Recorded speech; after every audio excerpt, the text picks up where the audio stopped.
What do you think the world's perception has been of you so far? I mean, it's hard to say, man. What they think of me. One of the things that I always find conflicting about people's perception of me is there's this thing called success that people tend to throw around, and when people see me, uh, based on what I look or what I've accomplished, they always think he's successful or he's happy or whatever. They always have this sort of idea about what your life is or what You your life. you do give off an accomplished vibe. Yeah, thank you. And I've accomplished a few things in my life. But the one thing that I dislike is the treatment that I get for some people because of that, right? Because You mean negative? no, it's not even negative, man. False? Not false, but it's just the level of not being genuine sometimes. Uh, because I always say that just because you attain or achieve a certain thing, anyone can achieve what I've achieved. As long as you apply yourself Yeah. and sort of take the same path or whatever, you can get the same end result, right?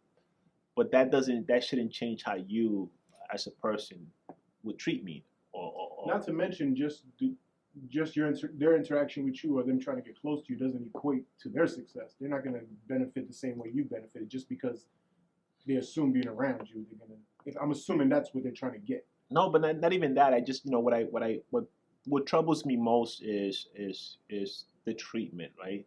So for example, I'm a human being just like you are, right? Yes, I may have a little more than you do, or I may move different. I may articulate myself different. I speak different. I read different things. Whatever. I may be knowledgeable. I may have some knowledge of understanding of things that you may not have.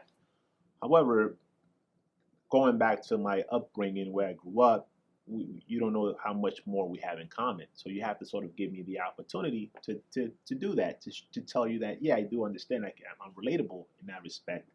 This is not, this is, I wasn't born this way kind of deal, right? It took a This is while. work.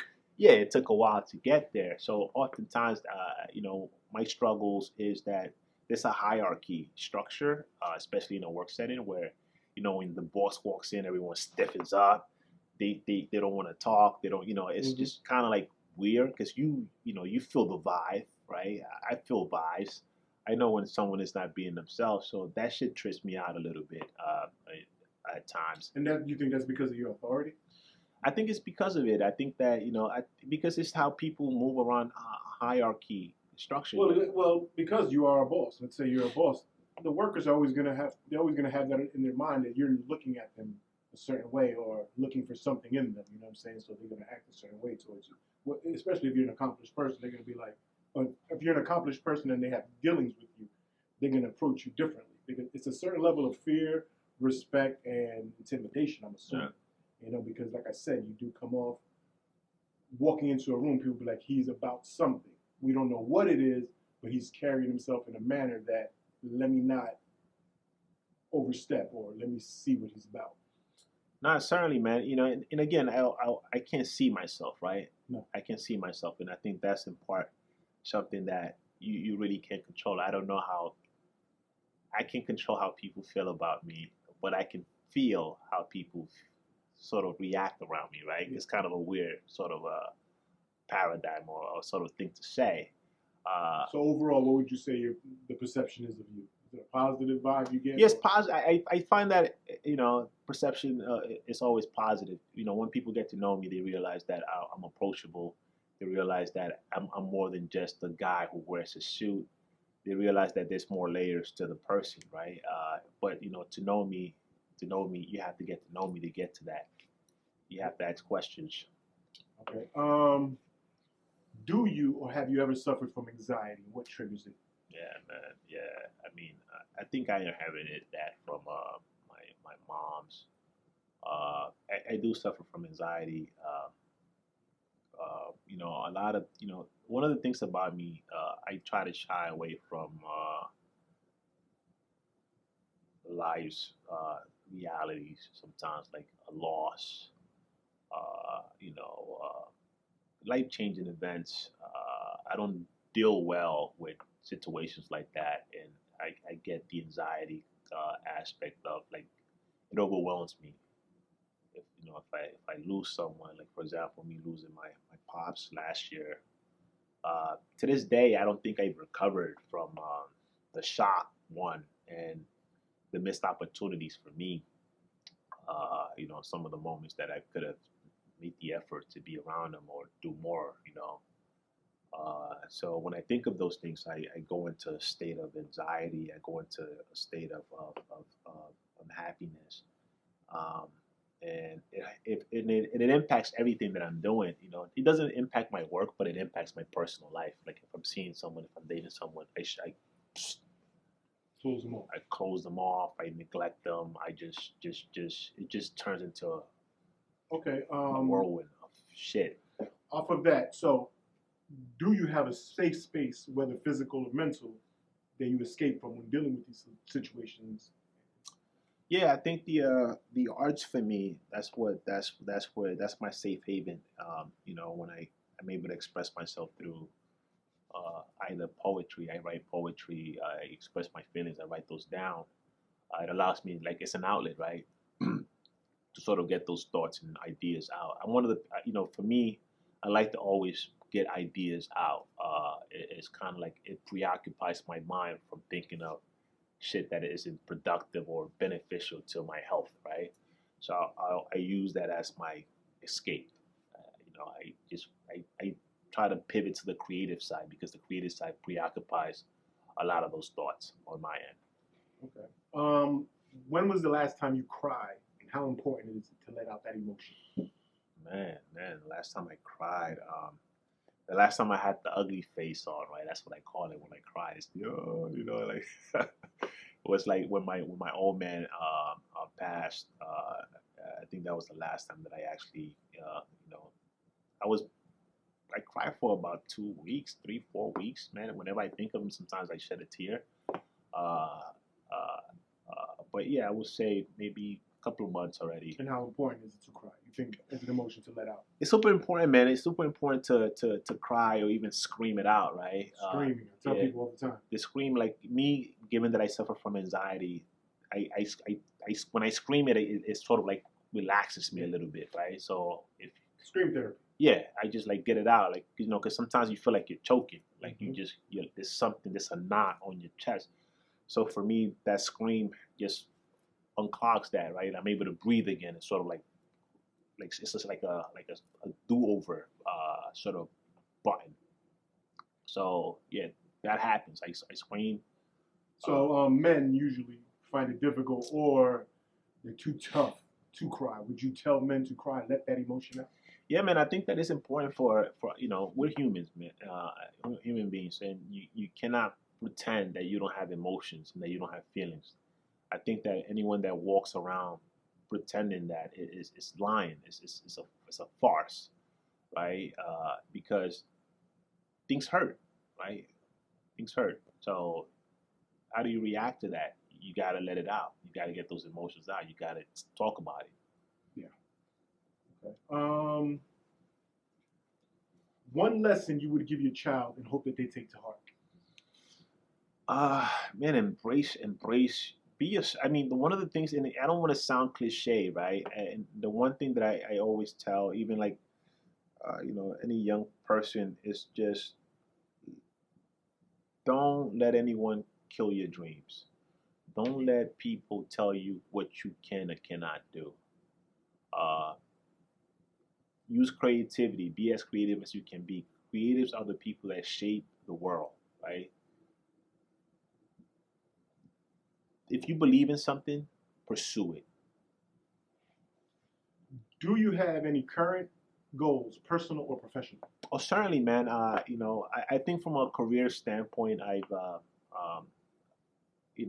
achieved a lot of the stuff that I wanted to achieve personally. It was funny that you mentioned that question because I was just having a conversation with a friend of mine, and I told them that 3 weeks ago I turned down a $250,000 job salary, right? And oftentimes people, when you tell them that, they're like, "Whoa, what the fuck? Why would you do that, right?" And why would you turn out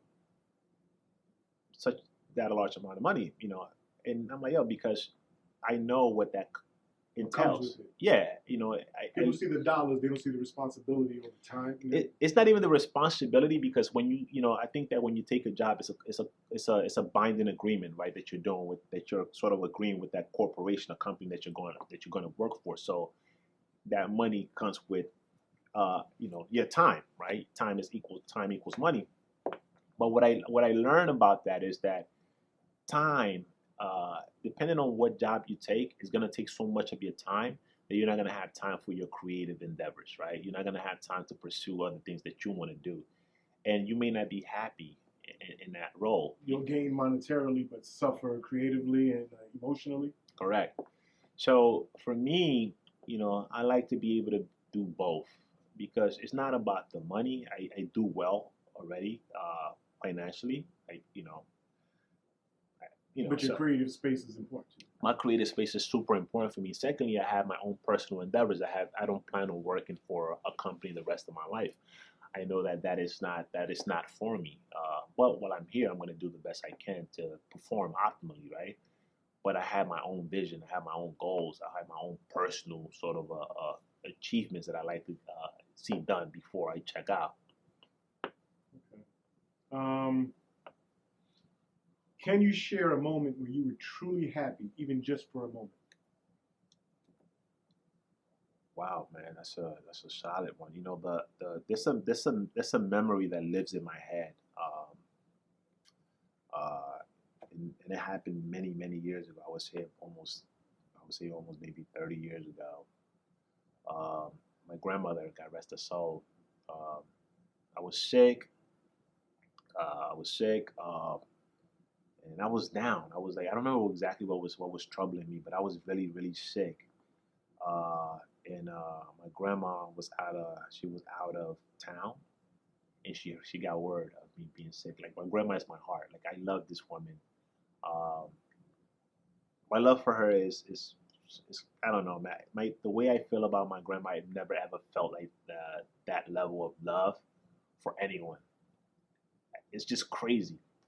And she showed up with a soccer ball before me, and dude, whatever I was feeling, the illness that I had just went away. And just seeing her that day and the way she embraced me as a child was different. It's unexplainable, but that memory of her in that moment repeats in my head. Like, it's always there. It's always becomes present. A safe space. Yeah. A good space to go to when you're feeling. Yeah. Not a lot of people have those moments. Yeah. And what's crazy too? One of the things about her is that, as a kid, you tend to embellish, right? Like, exaggerate a condition or something that you're going through. And to them, it's the end of the world. I used to just love to see her expression, like, oh, come on, grandson. Like, it was her love for me was different. I never ever had anyone treat me or love me the way I felt her love. Unconditional. It was different. The actual definition of unconditional. Yeah. Okay. What's your favorite genre of music, artist, and why? Dude, I'm a big hip hop head, man. Bronx. BX, just hip hop, man. And the thing about it is that I listen to all types of music. I've been fortunate enough to be around culture, individuals. I learned about jazz. I learned about playing instruments, all that stuff. I was around it, and then of course, with my heritage, my background, my people are Garifuna now. So it's a tribe of people that came from St. Vincent. They speak their own tongue and language, so they play the tamboras and they have their own rhythms and their own hymns and so forth. So, and I love that. But the hip hop, I'm enamored with the genre. As far as favorite artists, Jay-Z is at the top. For me, I always quote him. His journey to me is a businessman. Makes sense. Yeah, his journey to me is super impressive. To his mindset, how he pivoted and continues to sort of challenge the game. Constant growth. Exactly. Just letting you know that, hey, you don't have to live in this box. You can use this and then find other avenues to expand. Use your brand.